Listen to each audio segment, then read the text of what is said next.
ces beaux cantiques et que tu continues à nous parler. Merci à Martine pour aussi voilà, ce témoignage qui, je l'espère, a pu parler à des cœurs. Et ce soir, on va écouter, on va ouvrir la Bible, la parole de Dieu. On croit que c'est la parole inspirée du Seigneur qui est là pour parler à nos cœurs, parler à ceux qui sont en recherche de Dieu. Et elle est capable de créer la foi, elle est capable de guérir, elle est capable de révéler l'amour de Jésus-Christ. Et ma prière, c'est que ce soit Dieu fasse son œuvre au travers du Saint-Esprit. Alors, je voudrais, en cette période de fête, voilà, cette année encore, cette période, elle marque comme un tournant pour à chaque fois les pays qui sont en train de se rappeler qu'une année se termine. Mais nous savons aussi que parmi ces fêtes, il y a celle de Noël. Et c'est vrai que cette année, la crise et son lot d'incertitude et de crainte font que cette période-là de fête et de Noël sera bien particulière. Néanmoins, je ne peux pas m'empêcher de croire que Dieu reste Dieu et qu'il veut accomplir ses propres plans qu'il connaît d'avance pour l'humanité. Et pour l'humanité, Dieu réalise des projets qu'il a préparés d'avance et rien ni personne ne pourra l'arrêter. Alors, je voudrais vraiment revenir sur cette période de la vie de Jésus qui est sa naissance. Et c'est vraiment, je me replongeais dans la nativité, je me replongeais dans l'histoire de la naissance de Jésus et vraiment, ma foi et mon amour pour mon Dieu a été consolidé parce que je réalise une fois de plus que vraiment Dieu nous aime, que Dieu nous a aimés dès le commencement et son amour, cher ami, ne change pas pour nous aujourd'hui, bien que la naissance de Jésus est maintenant, depuis là 2000 ans de cela, son amour pour nous, sa grâce envers l'humanité ne change pas. Dieu veut sauver tous les hommes. Il a tout mis en place. Cela fait partie de ses projets pour que chaque être humain sur cette terre ait la possibilité de connaître ce don merveilleux qu'est Jésus-Christ. Alors, on va simplement découvrir quelques passages de la naissance de Jésus-Christ. Et donc, cette période de la vie de Jésus se retrouve dans deux évangiles, Matthieu et Luc. Je vous invite à relire chez vous pour vous laisser imprégner de cette grâce extraordinaire quand Jésus est venu. Et on va voir au travers de quelques passages comment Dieu a tout mis en place, comment Dieu savait toutes choses par avance, qu'il est le maître des temps et des circonstances. Et quand il avait décidé que c'était le moment pour Jésus de venir sur cette terre, eh bien, tout était en place et les événements qui ont accompagné la naissance de Jésus sont extraordinaires. Et on va le voir tout au long de ce message. Alors, Matthieu, chapitre 1er, à partir du verset 18, voici ce que dit la Bible concernant la naissance de Jésus. Voici de quelle manière arriva la naissance de Jésus-Christ. Voici de quelle manière arriva la naissance de Jésus-Christ. Marie, sa mère, ayant été fiancée à Joseph, se trouva enceinte, écoutez bien, par la vertu du Saint-Esprit, avant qu'ils eussent habité ensemble. Et Joseph, son époux, qui était un homme de bien, qui ne voulait pas la diffamer, se proposa de rompre secrètement avec elle. Comme il y pensait, voici un ange du Seigneur lui apparut en songe et dit: Joseph, fils de David, ne crains pas de prendre avec toi Marie, ta femme, car l'enfant qu'elle a conçu vient du Saint-Esprit. Elle enfantera un fils et tu lui donneras le nom de Jésus. C'est lui qui sauvera son peuple de ses péchés. Tout cela arriva afin que s'accomplisse ce que le Seigneur avait annoncé par le prophète. Voici la Vierge sera enceinte, elle enfantera un fils et on lui donnera le nom d'Emmanuel, ce qui signifie Dieu avec nous. Amen. Joseph s'étant réveillé, fit ce que l'ange du Seigneur lui avait ordonné et il prit sa femme avec lui, mais il ne la connut point jusqu'à ce qu'elle eût enfanté un fils auquel il donna le nom de Jésus. J'aimerais encore une fois de plus prier avec vous, s'il vous plaît.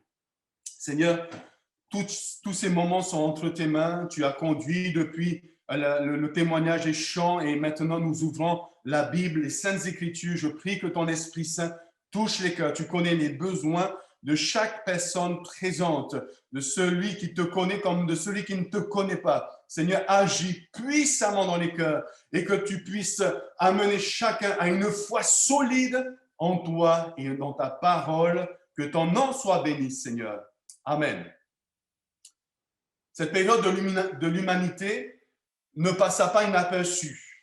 Celle d'il y a 2000 ans dans l'Antiquité, où l'une des plus petites villes de Juda, Bethléem, vit le Fils de Dieu Jésus-Christ naître dans une crèche.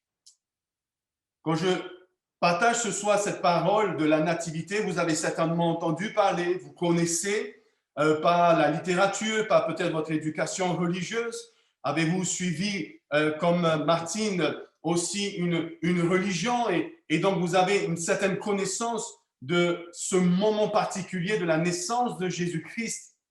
Néanmoins, puissiez-vous ce soir, au travers de ces passages, que votre foi puisse s'appuyer sur le véritable Dieu, le Fils de Dieu, Jésus-Christ, et que nous puissions avoir une confiance totale dans ce Dieu qui est vivant et il est agissant. Il a révélé Jésus-Christ, il a offert ce qu'il avait de plus cher en nous donnant, en nous offrant son propre Fils, Jésus. Et qu'au travers de ces moments-là aussi, vous puissiez vous appuyer sur les Saintes Écritures qui sont inspirées de Dieu et dignes de confiance. Les évangiles nous ont été donnés par Dieu au travers d'hommes pour que nous puissions connaître, c'est vrai, l'histoire de Jésus, mais aussi, surtout, d'avoir une relation avec lui, avec le Fils de Dieu.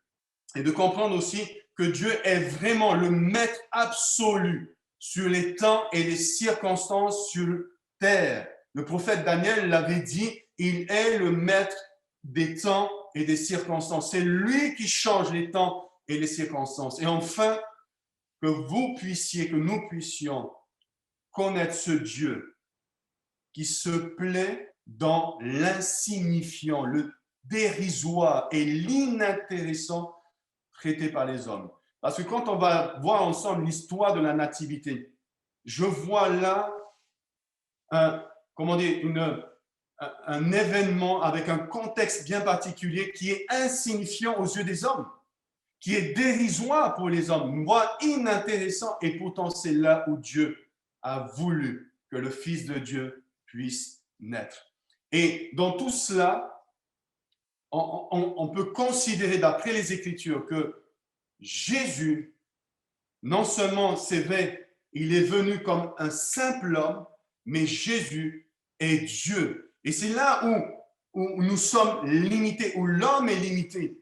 C'est que ce Dieu créateur, le Dieu saint, le Dieu qui a fait toutes choses, le Dieu tout-puissant, qui est capable d'ouvrir la mer Rouge en deux, capable de nourrir et de prendre soin d'un peuple, Israël, pendant 40 ans dans le désert, ce Dieu qui a créé la terre et les cieux, les animaux, l'homme, que Dieu a choisi de venir dans le corps d'un homme, Jésus-Christ, et à la fois, il s'est fait homme et il a connu la condition des hommes, comme c'est-à-dire que vous et moi, nous supportons la condition humaine. Jésus l'a supporté aussi.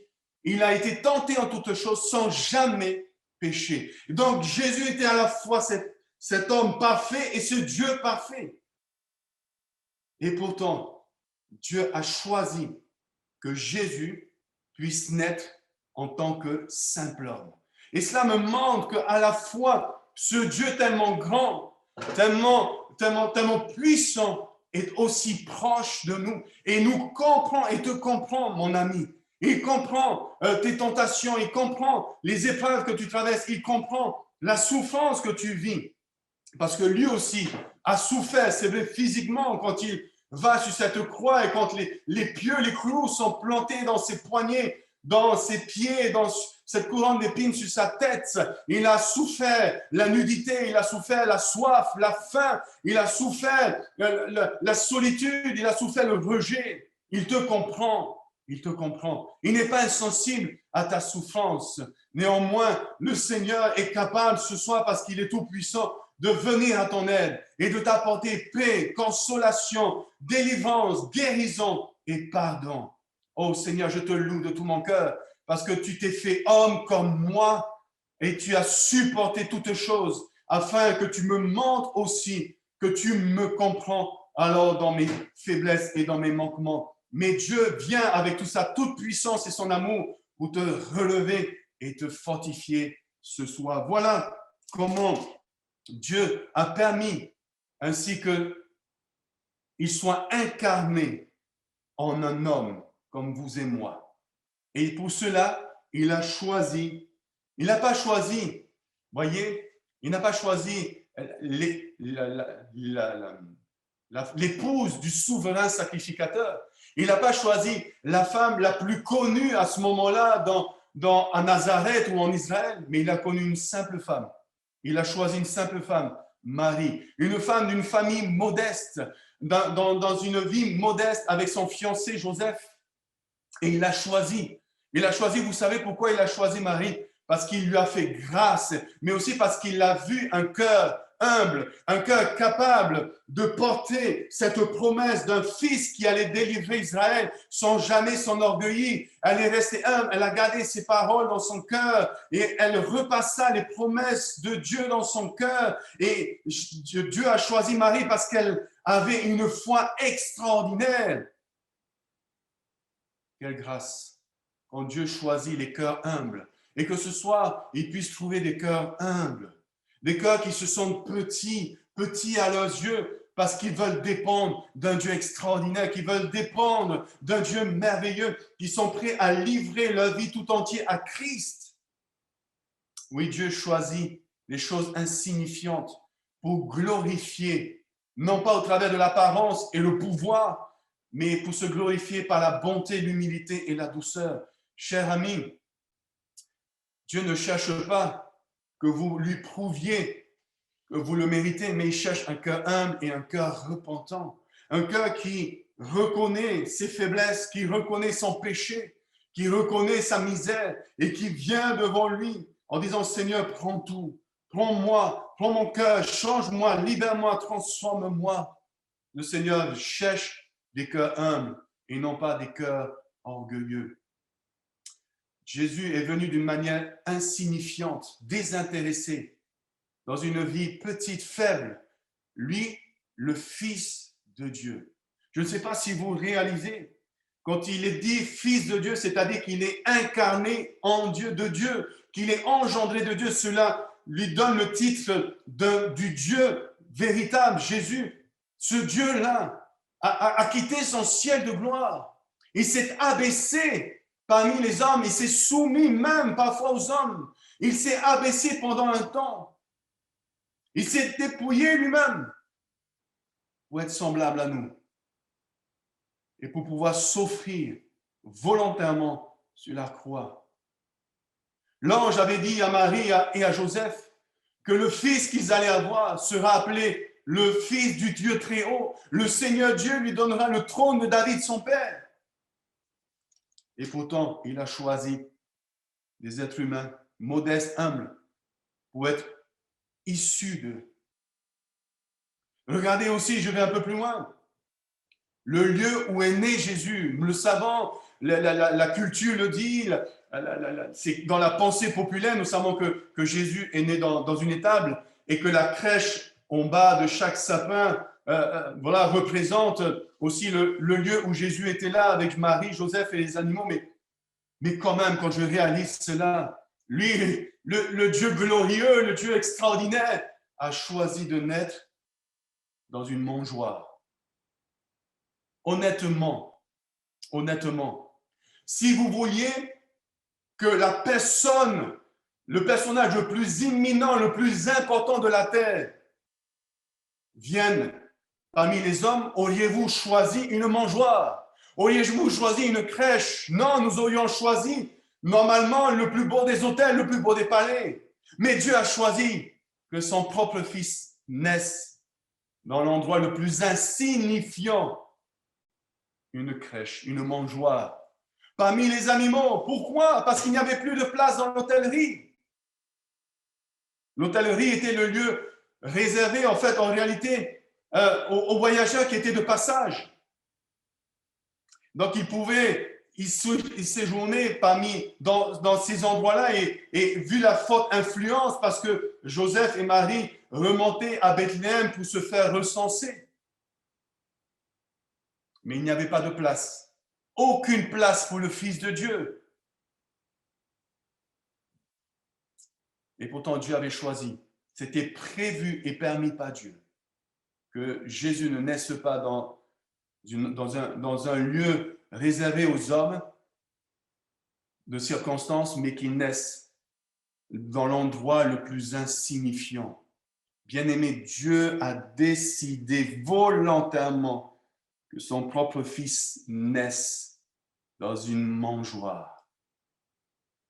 Ce qui est extraordinaire, c'est que quand Luc, dans l'évangile de Luc, il parle de cet endroit, l'hôtellerie, la salle réservée aux voyageurs, il utilise le même mot plus tard quand Jésus, écoutez bien, quand Jésus va décider de prendre le dernier repas de la Pâque avant la crucifixion.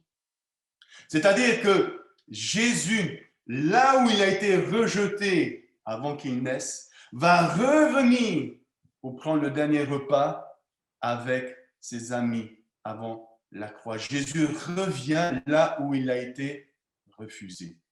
Et là, cela donne de l'espérance pour chacun d'entre nous ce soir. Parce que peut-être nous avions aussi, comme ces gens qui étaient dans l'hôtellerie, refusé à un moment donné Jésus.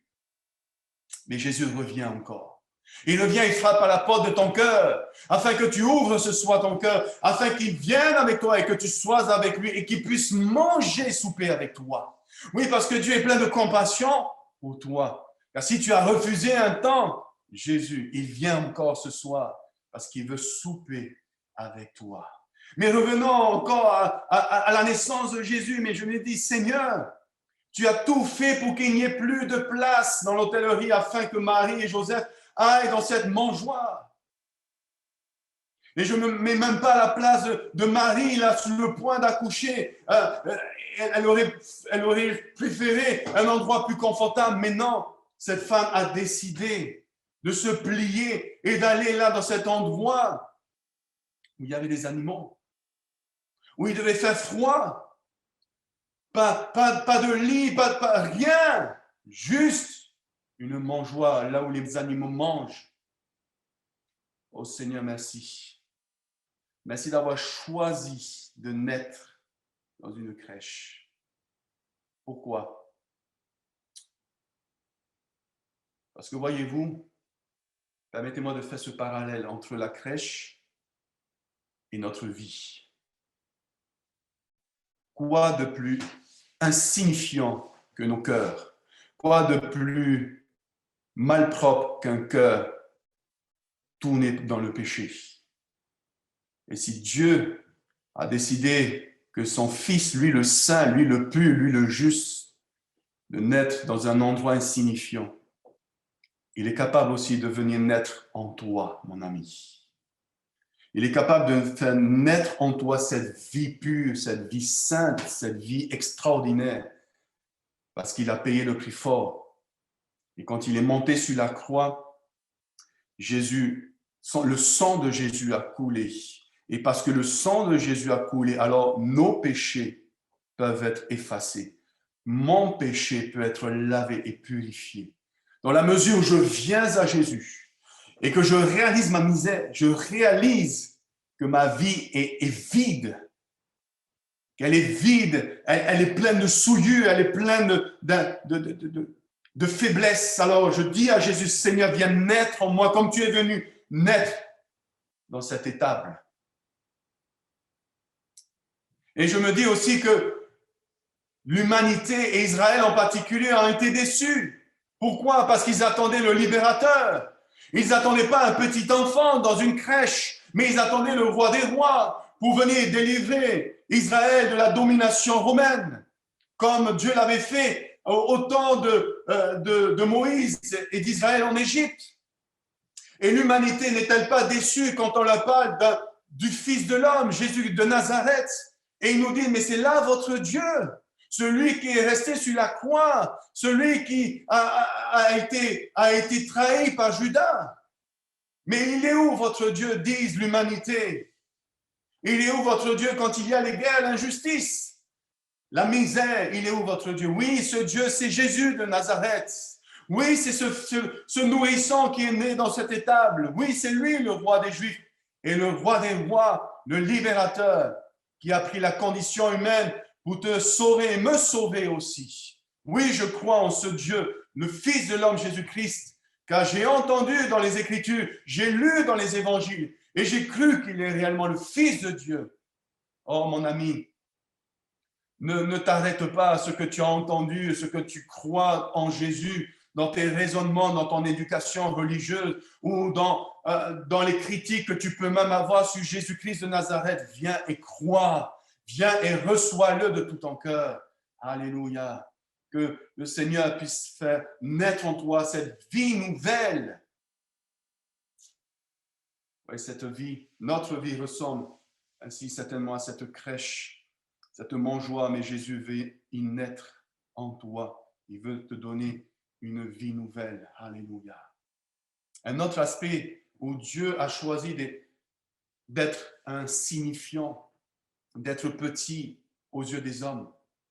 Il aurait pu venir avec sa légion d'anges pour venir libérer Israël et libérer l'humanité de la puissance de Satan et du péché, mais il est venu comme un simple homme. Il s'est fait homme revêtant notre condition.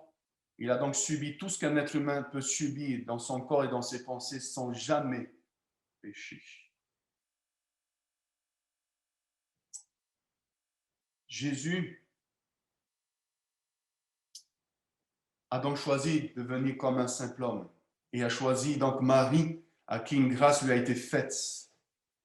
Mais quand je réalisais un instant, Dieu qui décide à un moment donné de venir en un simple homme. Il aurait pu apparaître comme Jésus à l'âge de 30 ans, mais regardez bien comment Dieu est un Dieu extraordinaire. Il choisit de venir dans le plus petit de l'être humain, c'est-à-dire un fœtus. Est-ce que vous réalisez cela? Que Dieu lui-même va s'incarner en un simple homme, mais pas apparaître à 30 ans comme cela, mais il va venir dans le sein d'une femme comme un fœtus. Et vous le savez, un fœtus, c'est pas plus petit qu'une tête d'épingle. C'est minuscule, insignifiant, tout petit. Donc, Jésus va connaître ce développement de l'embryon. C'est extraordinaire parce que vraiment Dieu est le Dieu du détail, le Dieu du tout petit. Et cela m'amène à dire, et je veux encourager quelques-uns, Dieu regarde même le plus petit parmi nous. Même le plus insignifiant parmi nous, celui qui a été méprisé toute sa vie. Mais Dieu te connaît, Dieu t'aime. Rappelle-toi qu'il est venu aussi comme un nourrisson, comme un fœtus. Quel extraordinaire, quel Dieu extraordinaire qui aime le plus petit. Alléluia. Et Dieu est venu parmi nous, à Bethléem, dans une crèche. Il a choisi la plus petite ville de Juda, la plus modeste des familles, et il est venu dans la position la plus petite de l'être humain, fœtus, dans un endroit insignifiant. Que son nom soit béni. Néanmoins, si Dieu aime ce qui a été insignifiant, Dieu aime aussi glorifier sa toute-puissance. Dieu n'a pas seulement fait de Jésus un don, le don pour l'humanité, un cadeau, mais Dieu a fait de Jésus la valeur la plus sûre sur terre. C'est-à-dire que tous nos espoirs, toute notre vie, toute notre confiance sont assurés dans la personne de Jésus-Christ. Il est inébranlable, il est éternel. Alléluia. S'il a décidé de venir à un moment donné sur la terre, 4-5 ans avant l'an 0, la Bible dit dans le prophète de Michée son activité remonte déjà dans l'éternité. C'est-à-dire que Jésus était déjà avant. Il existait déjà. Il n'a pas été créé et il est Dieu. Alléluia. Et l'ange a rappelé dans le texte que nous avons lu à Marie, à Joseph, pardon, que l'enfant que Marie a conçu vient du Saint-Esprit. Et dans l'évangile de Luc, l'ange dira à Marie, c'est le Saint-Esprit qui viendra sur toi et la puissance du Très-Haut te couvrira de son ombre. Oui, la puissance de Dieu accompagne Jésus et a couvert Marie pour tisser dans son sein le Fils de Dieu. Alléluia. À plus forte raison que l'Esprit de Dieu est venu couvrir Marie de la puissance d'en haut. Il peut ce soir, à mon avis, le Saint-Esprit te couvrir de sa puissance. As-tu besoin de délivrance? As-tu besoin de guérison? As-tu besoin de l'aide de Dieu? Alors laisse maintenant le Saint-Esprit agir en toi parce que Jésus est tout-puissant. Il est parfaitement homme pour te comprendre, il est parfaitement homme parce qu'il a offert sa vie, mais aussi il est parfaitement Dieu. Et il est capable ce soir d'agir dans ta vie. Rappelle-toi ce que dira l'ange à Marie, car rien n'est impossible à Dieu. Oui, ce soir, mon ami, rien n'est impossible à Dieu. Laisse le Saint-Esprit te couvrir ce soir. Comment? En te confiant en Dieu, en le priant maintenant. Je t'invite maintenant à le prier, à prier Dieu en disant, Seigneur, je crois que ce que dit la Bible est vrai pour ma vie. Je veux te recevoir. Je laisse ton esprit me couvrir. Il est capable de te purifier, capable de te sanctifier, de rendre un cœur pur, des pensées pures, tourner vers la sainteté de Dieu, où tu seras libéré de tes combats intérieurs, de ta culpabilité, parce que Jésus est ta justice. Alléluia. Oui, Jésus est puissant, Jésus est réel, il est vivant et aujourd'hui il est élevé à la droite de Dieu. Mais je veux encore poursuivre avec juste quelques faits marquants lors de la naissance de Jésus. Savez-vous que le lieu où il est né, Bethléem, une jeune fille vierge qui allait porter son sein, le nom de Jésus, Emmanuel, ont été prophétisés bien avant sa venue dans les prophètes de l'Ancien Testament. Ah, quelle grâce de savoir que ce que Dieu avait annoncé déjà plusieurs centaines d'années avant la venue de Jésus se sont réalisées toutes parfaitement. Voilà pourquoi la Bible est digne de confiance. Voilà pourquoi ce que Dieu dit, il l'accomplit certainement. Je m'arrête aussi, vous connaissez ces passages à Bethléem, juste au moment où Jésus naît, il y a les bergers de Bethléem qui sont en train de s'occuper de leurs troupeaux pas loin de Bethléem. Et là, l'ange apparaît aux bergers et il leur dit, aujourd'hui, dans la ville de David, il vous est né un sauveur qui est le Christ, le Seigneur. Alléluia. L'ange disait à ses anges, aux bergers, pardon, que Jésus est le sauveur. Et qu'est-ce qu'ils ont fait, les anges? Ils sont allés vérifier. Ils ont couru vers Bethléem pour chercher le Fils de Dieu et ils l'ont trouvé. L'ange leur avait dit que le Fils serait emmailloté. Et ils l'ont trouvé emmailloté, et quelle grâce! Et ils ont cru en Dieu, ils sont allés répandre la bonne nouvelle autour d'eux. Et les gens furent dans l'étonnement. Ah, ce que Dieu dit est vrai et digne de confiance. Et je t'invite ce soir, mon ami, comme les bergers à l'époque de la naissance de Jésus, d'aller voir ce qui est réellement arrivé, de venir connaître Jésus et d'avoir une relation avec lui. Faites-lui confiance et faites confiance dans le fait que Jésus vous connaît parfaitement et il est capable de vous donner ce salut merveilleux offert gratuitement parce qu'il a tout payé pour nous et son amour pour nous est merveilleux. Et que dire des mages? Vous avez entendu parler des mages. Ils sont venus d'Orient.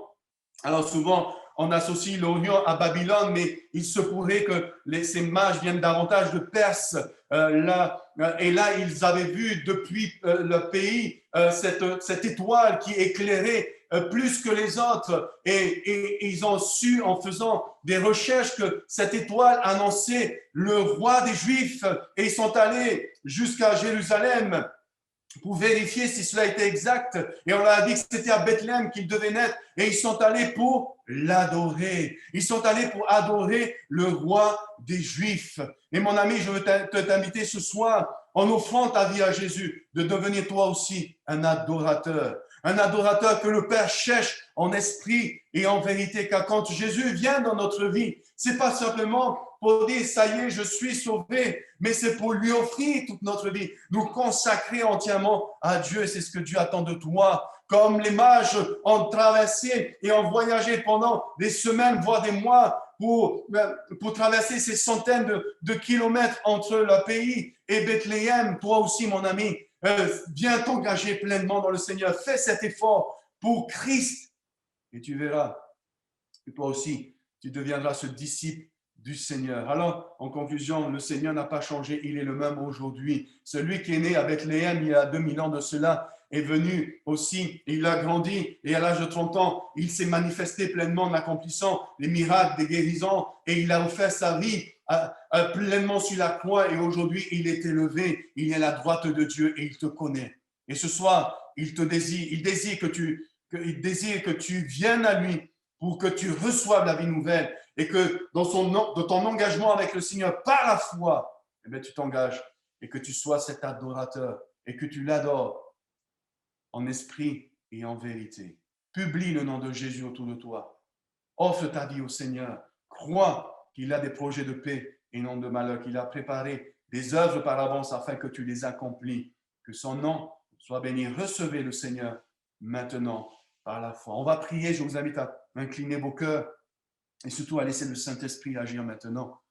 Il est là, c'est le même, celui qui a couvert Marie afin que le Fils de Dieu soit tissé dans son sein. C'est le même qui est là au milieu de nous, qui est capable maintenant de changer votre vie, de vous libérer du péché, de vous libérer de cette mort et de la condamnation. Il est capable de guérir votre corps, de vous guérir intérieurement. Il veut que vous entriez dans sa volonté et que vous accomplissiez maintenant, aujourd'hui, la volonté divine. Oh, et Seigneur, on veut prier ensemble. Je vous invite à prier avec moi. Jésus, merci. Merci, Seigneur, car toutes choses ont été préparées d'avance et elles se sont accomplies toutes parfaitement comme tu l'as décidé pour que nous puissions aujourd'hui recevoir ton salut.